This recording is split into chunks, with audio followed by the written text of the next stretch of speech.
Haleluya, terpujilah nama Tuhan. Kekal kebaikannya untuk selama-lamanya.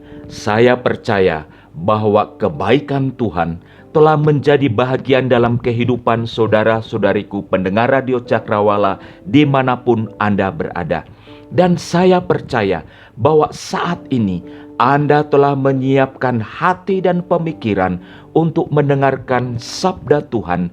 Dan saya percaya bahwa Anda sekalian telah mempersiapkan sebuah kehidupan yang akan terus mengalami pertumbuhan di dalam kasih karunia, khususnya melalui pemberitaan firman Tuhan yang Anda dengarkan.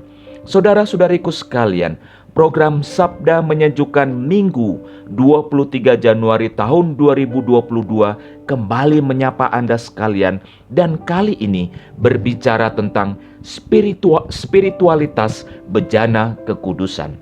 Dasar pemberitaan firman Tuhan diambil dari 2 Timotius 2 ayatnya yang ke-11 dan yang ke-21.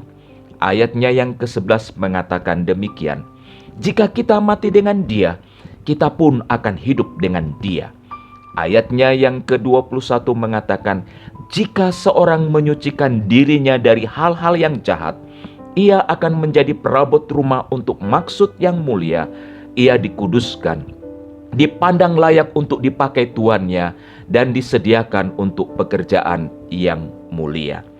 Saudara-saudariku sekalian, saya yakin dan percaya bahwa Anda sepakat dengan saya yang mengatakan demikian. Hari-hari ini adalah hari-hari yang tidak menentu. Bukankah demikian, saudara-saudaraku? Apa yang menjadi patokan untuk kita laksanakan pada hari kemarin belum tentu relevan dengan kondisi hari ini, bahkan hari esok. Dunia memang sedang ada dalam perubahan, dan perubahan ini akan terjadi secara terus-menerus. Perubahan-perubahan di sekitar kita semakin terlihat langsung dan berdampak pada hidup kita tatkala virus COVID-19 telah melanda dunia ini. Ketika pandemi telah terjadi, penyesuaian terus dilakukan agar apa yang kita harapkan atau tujuan yang harus kita capai dapat terlaksana, walaupun harus kita akui pencapaiannya itu tidak secara maksimal. Seorang sahabat yang saat ini sedang mengikuti sebuah pelatihan internasional, khususnya yang dilaksanakan di kota London, menyampaikan cerita bagaimana kondisi yang saat ini sedang terjadi, khususnya para peserta yang mengikuti pelatihan. Saudara-saudaraku sekalian, ada beberapa peserta yang dalam perjalanan menuju tempat pelatihan harus terpapar oleh virus COVID-19. Khususnya ketika mereka mengetahui ketika tiba di tempat dan mereka dites COVID-19. Tetapi saudara-saudaraku sekalian, ada juga mereka yang tidak mengadakan perjalanan dan ada dalam kelompok itu harus terpapar oleh karena COVID-19. Tidak dapat dibayangkan saudara-saudaraku sekalian, sebuah acara yang sudah dipersiapkan dengan demikian, sebuah persiapan yang telah dilakukan oleh peserta dan menghindari terjadinya dampak dari terpaparnya virus COVID, tetapi tidak ada pilihan lain bagi mereka. Mereka harus menjalani kondisi ini. Akibatnya saudara-saudariku sekalian, penyesuaian harus dilakukan, baik oleh para peserta yang sehat maupun oleh mereka yang terpapar, bahkan panitia yang melaksanakan kegiatan ini. Tidak dapat dibayangkan kesulitan-kesulitan yang harus dihadapi peserta, khususnya mereka yang datang yang berasal dari negara yang tidak menggunakan bahasa Inggris sebagai bahasa utama. Selain bahasa yang harus dihadapi, cuaca juga menjadi tantangan tersendiri. Tetapi saudara-saudariku sekalian, ini adalah merupakan gambaran apa yang sedang terjadi di seluruh dunia saat ini. Tidak ada satu negara pun yang dapat menghindar dari kondisi yang terjadi saat ini. Dan tidak seorang pun dari kita yang dapat menolak kondisi ini. Dengan kata lain, tidak ada pilihan kecuali harus menghadapinya. Namun syukur kepada Allah, sebab firman Allah sudah memperingatkan kondisi-kondisi yang demikian yang harus dihadapi umat Tuhan. Dan ini kita dapat lihat dari nubuatan-nubuatan tentang akhir zaman, di mana kejahatan, sakit penyakit, peperangan, penderitaan, dan lain-lain akan semakin meningkat. Kita tidak hanya bersyukur karena firman telah menubuatkannya sehingga kita mengetahui, tetapi firman juga menyampaikan bagaimana seharusnya orang-orang percaya hidup di era atau kondisi yang demikian. Saudara-saudariku sekalian, minggu lalu firman Allah berbicara tentang bejana kekudusan yang dibangun di atas dasar yang teguh. Kali ini firman masih berbicara tentang bejana kekudusan, tetapi bejana kekudusan yang terjadi karena kematian dan kuasa kebangkitan Kristus. Memang saudara-saudariku sekalian, 2 Timotius 2 ini menyampaikan berbagai kekayaan yang diberikan kepada kita sebagai bejana itu bila kita menerima dan melaksanakannya. Bayangkan, pasal 2 ini mulai berbicara tentang kasih karunia atau dimulai dengan kasih karunia. Dan kalau kita berbicara tentang kasih karunia, maka ada begitu banyak kekayaan kasih karunia yang Tuhan sediakan di dalamnya. Asalkan kita mau membuka diri untuk menerima dan mengalami kekayaan itu. Saudara-saudariku sekalian, mulai kasih karunia ini disampaikan dan dianalogikan bagaimana seharusnya orang-orang percaya hidup di dalam kasih karunia dengan kehidupan seorang prajurit, seorang pekerja, dan seorang olahragawan. Mengapa dianalogikan seperti itu? Yaitu dengan memunculkan alasan-alasan yang terjadi di sekitar hidup orang-orang percaya. Dan mengapa orang-orang percaya harus menjadi bejana kekudusan untuk maksud yang mulia. Semua disampaikan dalam perikop ini, bahkan masih banyak kekayaan-kekayaan rohani yang dapat kita gali melalui perikop 2 Timotius 2 yang berkaitan dengan bejana kekudusan. Sebagian dari kekayaan-kekayaan itu telah disampaikan melalui khotbah-khotbah berseri dari bejana kekudusan. Tetapi kali ini saudara-saudariku sekalian, saya ingin mengangkat kekayaan yang lain yang terdapat dari dalam 2 Timotius 2 yang saya yakin kekayaan ini akan terus menumbuhkan spiritualitas para pendengar, spiritualitas saya, dan spiritualitas saudara-saudariku sekalian. Kekayaan yang dimaksud adalah tentang spiritualitas bejana yang kudus itu. Dan mengapa spiritualitas itu tetap terjaga bahkan mengalami pertumbuhan. Spiritualitas yang dimaksud adalah sejauh mana orang percaya setelah mengalami keselamatan dari Yesus Kristus merelakan dirinya untuk terus dipimpin oleh Roh Kudus untuk mencapai tujuan Allah melalui kehidupan orang percaya, sehingga dari dalam dirinya akan terpancar aliran-aliran kasih Allah yang terus-menerus mengalir, bahkan berdampak bagi suatu komunitas. Firman ini dengan tegas mengatakan spiritualitas bejana kekudusan itu. Spiritualitas itu adalah mengalami kematian dan kuasa kebangkitan Kristus dalam hidup sehari-hari. Spiritualitas ini yang mendorong orang-orang percaya untuk terus menjalani hidup. Ibarat bejana yang terbentuk begitu indah, namun sebagaimana fungsinya, maka bejana itu akan terus memberkati orang lain yang terkadang saat bejana itu mulai mengalami keretakan karena fungsi yang dilakukan, maka sang pemilik harus memperbaikinya sehingga fungsi dari bejana tetap terjaga dengan baik. Ibaratnya, bejana itu tetap berfungsi dalam berbagai kondisi hidup, baik itu kondisi hidup yang menyenangkan maupun kondisi yang tidak menyenangkan. Firman ini berkata, jika kita mati dengan Dia, kita pun akan hidup dengan Dia. Ayat ini berbicara tentang dua hal, yaitu kematian dan kebangkitan. Satu sisi berbicara tentang penderitaan dan maut, tetapi sisi yang lain berbicara tentang kemenangan. Ayat ini muncul setelah Paulus sebagai seorang rasul mengalami berbagai macam penderitaan saat ia mengabarkan Injil. Oh saudara-saudaraku sekalian, logikanya jika seorang memberitakan Injil, maka ia akan terus mengalami kemenangan demi kemenangan. Memang benar. Tetapi waktu Paulus memberitakan Injil, ia juga mengalami penderitaan.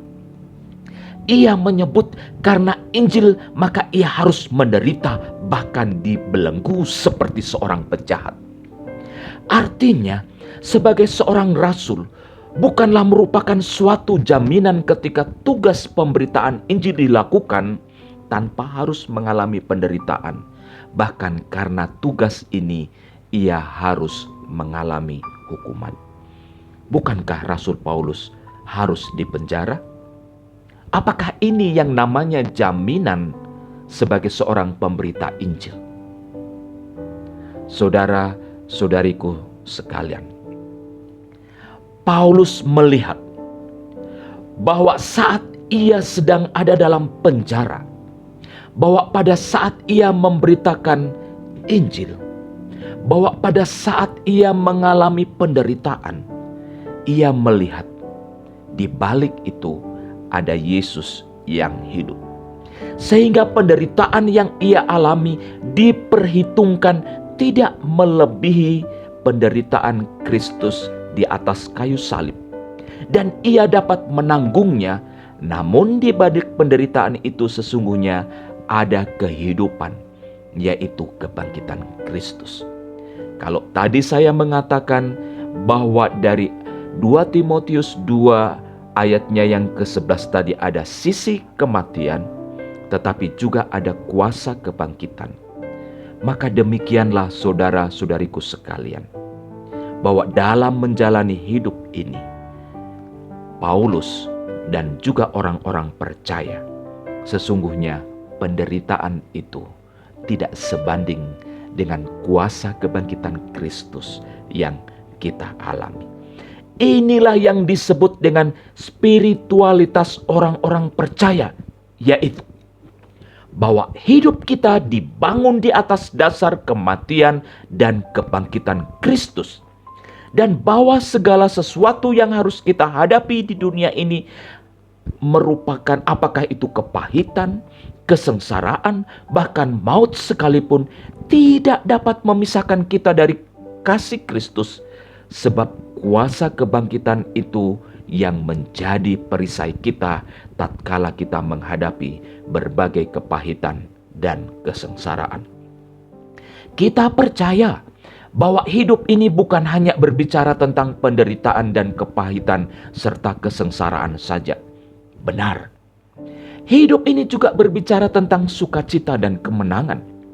Namun tatkala hidup harus mengalami berbagai penderitaan dan kesengsaraan, kita diingatkan bahwa Yesus yang kita sembah telah mengalami penderitaan dan kesengsaraan itu. Sehingga kita tidak berfokus pada beratnya beban penderitaan yang harus ditanggung, melainkan berfokus kepada Dia yang memberikan anugerah yang cukup bagi kita. Kita harus berfokus kepada anugerah yang Ia sediakan cukup bagi kita untuk mengalami berbagai tantangan hidup. Jika kita berfokus pada Dia yang memberikan anugerah itu, maka penderitaan dan kesengsaraan itu dapat kita tanggung, dan bahwa penderitaan dan kesengsaraan itu akan segera berlalu.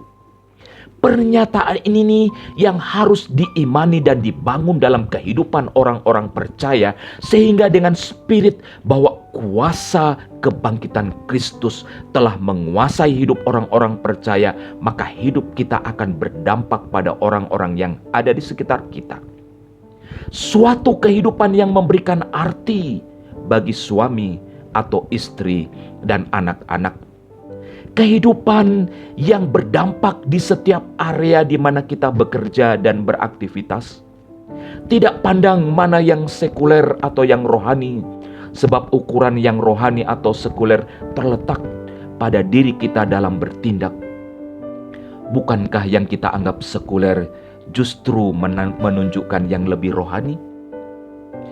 Iman atas kematian dan kuasa kebangkitan Kristus adalah dasar bagi kita untuk menumbuhkan spiritualitas dalam melayani dan bekerja. Iman atas kematian dan kuasa kebangkitan Kristus adalah spirit di mana kita harus menumbuhkan spiritualitas, mengabdi kepada Tuhan dan sesama, melayani keluarga dan juga masyarakat. Iman atas kematian dan kebangkitan Kristus adalah spirit yang harus kita tumbuhkan waktu kita melayani umat yang ada di gereja dan juga umat manusia pada umumnya. Inilah spiritualitas yang harus dihidupi oleh orang-orang percaya dan sangat sesuai dengan konteks di mana banyak orang yang membutuhkan pertolongan, banyak orang yang menderita, khususnya di masa pandemi COVID-19, serta dampak yang ditimbulkan oleh pandemi ini. Oh saudara-saudariku sekalian, ketika kita berbicara penderitaan dan bagaimana kematian dan kuasa kebangkitan Kristus sudah menjadi iman orang-orang percaya sehingga tujuan Allah melalui kita dapat dicapai, kita dapat lihat di dalam sejarah, khususnya ketika bala keselamatan lahir di dunia ini. Kita dapat lihat dari kehidupan William Booth dan para prajurit bala keselamatan di awal mula berdirinya akibat dari pemberitaan Injil dan kesaksian pelayanan dengan cara-cara yang baru. Bagaimana orang-orang bereaksi pada saat itu. William Booth dan para prajurit bala keselamatan tidak pantang menyerah saat menghadapi kesulitan karena tekanan dari mereka yang tidak dapat menerima kehadiran bala keselamatan. Dicatat, sekitar 669 opsir dan prajurit ditendang, dilempari, dan diserang secara brutal. Dan ada sekitar 86 opsir dan prajurit yang harus dipenjara. Kejadian ini terjadi pada tahun 1882. Tetapi siapa yang menyangka bahwa dengan kesulitan, penderitaan yang dihadapi oleh William Booth dan para prajurit bala keselamatan justru memberikan pertumbuhan yang sangat pesat. Selama 1 tahun di masa penderitaan itu, jumlah korps meningkat dari 251 menjadi 442 korps. Dan jumlah kadet dan opsir dari 533 menjadi 1067 opsir.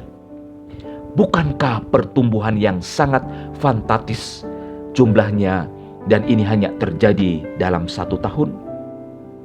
William Booth dan para prajurit bala keselamatan mengimani bahwa kematian dan kuasa kebangkitan Kristus telah menjadi dasar yang kuat bagi berdirinya bala keselamatan, sehingga penderitaan dan kesengsaraan yang dihadapi pada saat itu bukan menjadi penghalang untuk memberitakan Injil. Kesengsaraan dan penderitaan yang dihadapi pada saat itu bukanlah menjadi fokus dari William Booth dan para prajurit, tetapi mereka berfokus pada kemenangan Kristus, kuasa kebangkitan Kristus. Mereka mengimani bahwa anugerah yang Tuhan sediakan adalah cukup untuk menghadapi masa-masa yang sulit itu. Saudara-saudariku sekalian, sebagaimana tema tahun 2022 ini, yaitu menjadi bejana kekudusan dalam Kristus, maka saya mendorong kepada kita semua bahwa apapun yang kita hadapi pada tahun-tahun ini, pada era ini, hadapilah dengan memiliki keyakinan bahwa kematian dan kuasa kebangkitan Kristus itu yang akan menjadi penopang dalam menghadapi berbagai kondisi hidup. Yakinlah bahwa Tuhan telah menyediakan anugerah yang cukup bagi kita, sehingga kita tidak berfokus pada kesulitan, tidak berfokus pada kesengsaraan, kepahitan, dan berbagai kondisi hidup yang menyulitkan, tetapi berfokus kepada kuasa kebangkitan Kristus yang telah memberikan kemenangan bagi kita semua.